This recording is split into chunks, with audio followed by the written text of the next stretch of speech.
malaman, malinamnam, at umuusok pa sa init ng sabaw. Hanap niyo ba ang ulam na bagay kainin ngayong nag-uulan? Sagot namin kayo riyan! Dahil dito sa bayan ng Binyan, ang dinarayong bulalo, may unli sabaw na, may unli rice pa. Bulalo ni Boss, dami naman pala. At kahit ng araw mapasarap ka sa paghigop at kayod ng bone marrow, hindi ka ha-high blood din sa presyo. Dahil lahat ng yan, all in na sa halagang 150 pesos. Boss, unli sabaw to, pwede kang bumalik sa akin. Kahit miat-miya, boss, pwede. Ang viral sulit bulaluhan na ito, pagmamayari ng mag-asawang Eljan at Mavi sa Binyan, Laguna. Bakit hindi ko ipatikim sa iba? Mura na, same lang din naman ang lasa ng mga restaurant. Sabi ko sa kanya, Dad, gusto ko, pagka nagtinda ka, afford ng bawat tao. Sa tuwing may bagyo, handa siyang sumuong sa ngalan ng pagseserbisyo.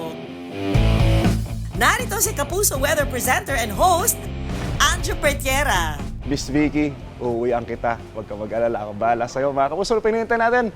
Let's go! Anjo, nariyan ka na rin lang. Ipagluto mo na nga rin kami. Bakit bulalo? Kasi syempre, kahit maulan or mainit, masarap pumigop ng sabaw. Pagkatapos igisa ang karne, hayaan itong maluto sa kalagyan ng patis. Gaano mo katagal pinapakuluan itong karne ng baka? Pinapakuluan ko yun sa akin kasi hindi ako nagpe-pressure cooker. Slow cook ko siya ng 3 to 4, 6 hours. Kasi pag niluto ko na siya ng mas matagal, magiging corned beef na siya. Nadudurog na, hindi na siya masarap kainin. Pero parang sa pagmamahal lang, di ba? The Siyempre. slower it is, the better. Talaga namang may words of wisdom pa mula sa ating newly engaged Kapuso. Boss B, kumukulo na yung ulo ko. Pwede na yan. Init. Nakadali. Pwede na yan. Lagay na natin yung mais. So natin itong repolyo ba to, Boss B? Pechay Baguio. Pechay Baguio. So yung pagtama na. Sige, lahat mo na yan. Lahat Mas na? masarap. Mas maraming gulay.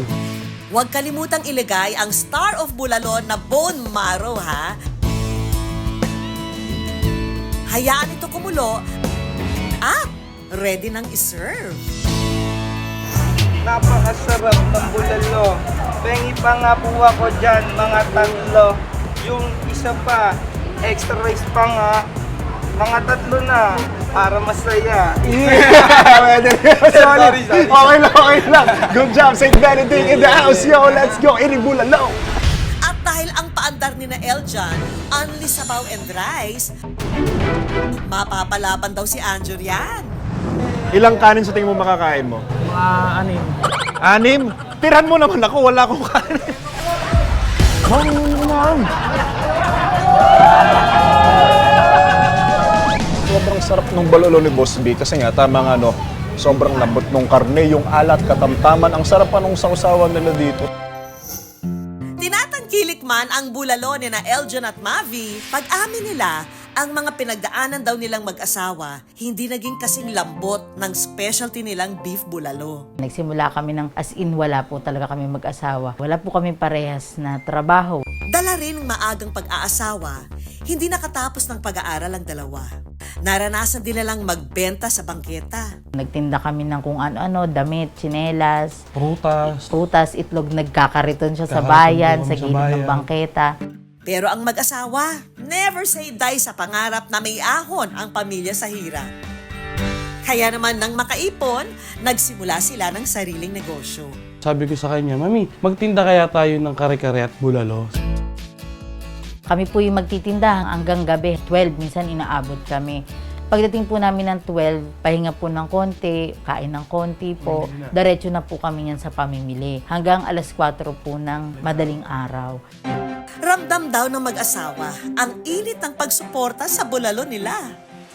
Nakaluwag-luwag man sa buhay, muli namang sinubok ang pagsasama ng mag-asawa noong 2023 dahil daw sa isang pagkakamali.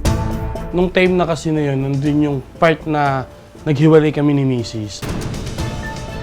Si husband kasi is medyo naliis siya ng landas. Nagkaroon ako ng iba. Pero hindi rin nagtagal ay napatawad ni Mavi si Eljan at sinubukan nilang muling ayusin ang kanilang pagsasama. Ang muling bumuhay sa kanilang pag-iibigan, mabihiyaan sila ng isa pang supling. Naramdaman ko yung pagtapik sa akin ni Lord. Naiiyak siya. Yun, sabi ko, mag-try kaya tayo magsimba every Sunday, every Friday. Hindi Yun. po kasi siya totalista. Talaga, totally ma'am. Umidad ako ng ganito. Hindi talaga siya ako maka-Diyos. Pinagpatuloy nila ang nasimulang negosyo at agad din nilang nakita ang bunga ng kanilang pagsusumikap. Magsi 6 months na po kami. Tinatangkilik pa rin naman po hanggang sa ngayon. Nang binigay sa amin ng Panginoon ng hanap buhay, talagang straight, dire-diretso po siya. Meron po kaming naipundar na 2 sasakyan na po ngayon. Yung nabili po naming lupa is napundar din po ni Bulalo at ni Kare-Kare. Nang dahil din sa negosyo, si Mavi nakabalik na sa kolehiyo, habang si Elja naman nakapagbigay na ng trabaho sa mga tao. At hindi lang yan, para ibalik daw ang lahat ng biyaya, ang mag-asawa, may pa-outreach program din kada buwan. Kasi wala pa nga kaming trabaho, wala kaming hanap buhay, hindi ka makakain ng gusto mo. Pero ang laki ng binigay sa yung blessing kasi kumbaga ngayon ito yung nakakain. Mas masarap, mas magandang ambience na lugar. So ibig sabihin, mas malayo na yung narating niya. Hindi natatapos ang hamon sa ating buhay. Ang mahalaga ay bumalik tayo sa mga taong sa atin ay nagpapatibay. Tulad ni na Eljan at Mavi, balang araw, malalasap din natin ang sarap ng tagumpay.